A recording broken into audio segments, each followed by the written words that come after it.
Okay, so today I'm going to show you how I created this little bookmark. It's super simple, and this bottom triangle piece I'm actually going to attach to the top with a little tassel, so we're not wasting any of our material.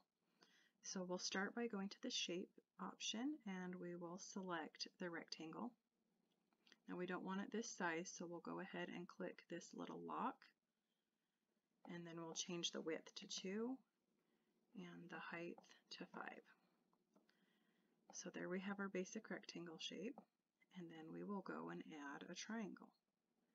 Now our triangle, of course you can change these dimensions to be something whatever you like, but we're just going to do 2, so it's the same width, and then we'll do 1.5. Yeah, that looks about right. So now we want to get this aligned to the bottom so it's exactly even. So we'll highlight both options. We'll go to Align, and then we'll Align Bottom. And then, just to make sure that it's centered, we will horizontally align the center. And then when we've got that far, we will go ahead and group those two together.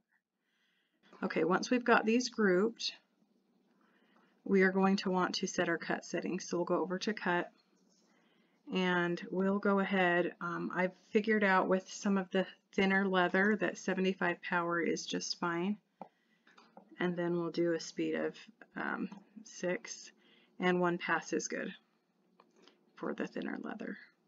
And then we'll go ahead and we can add some text. Now I'm not going to go through and add the whole text here that I have, just kind of show you. You go over to this text box and you'll just type in your phrase. Now I have different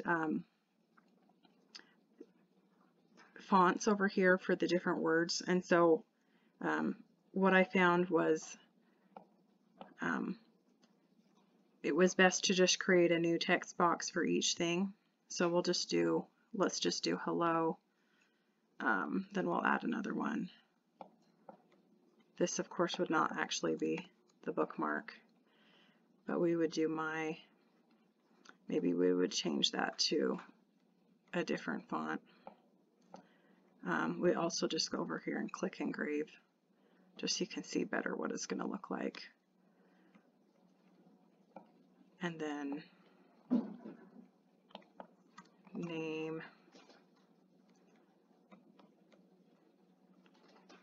and then we'll add, I just want to show you how I got it to center.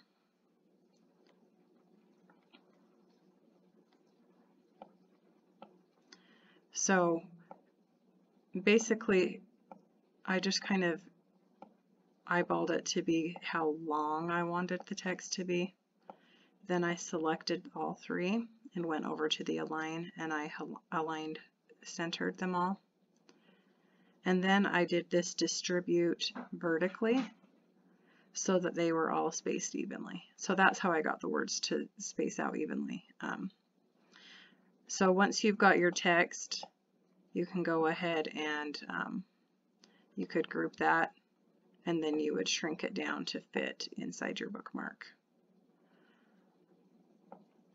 So, and then you would choose something. You don't have to, I guess you could just leave it blank, but just choose a cute little animal or shape.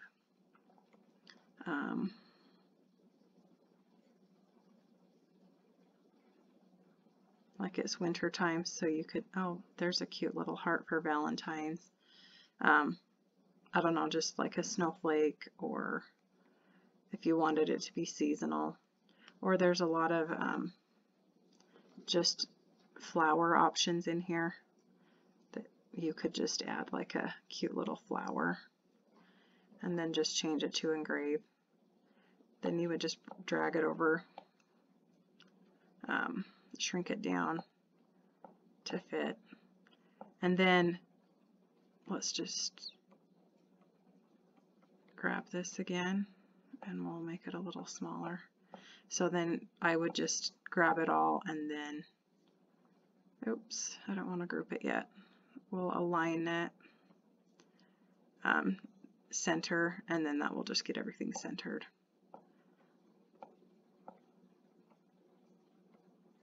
So that's kind of my process on how I created the bookmark. I'm just going to select all the engraved portions, and then I'll go to engrave, and then I will do, let's do 45 power and then 600 speed. And then I just like to increase the lines just so that you don't get any streaks. So I do 200. And then once you've got that done, then you can just group your whole thing. And so then whenever you mark your place, then you can just drag it without any of the pieces getting left behind. So that's how I create a little bookmark just like that. And it turns out pretty cute.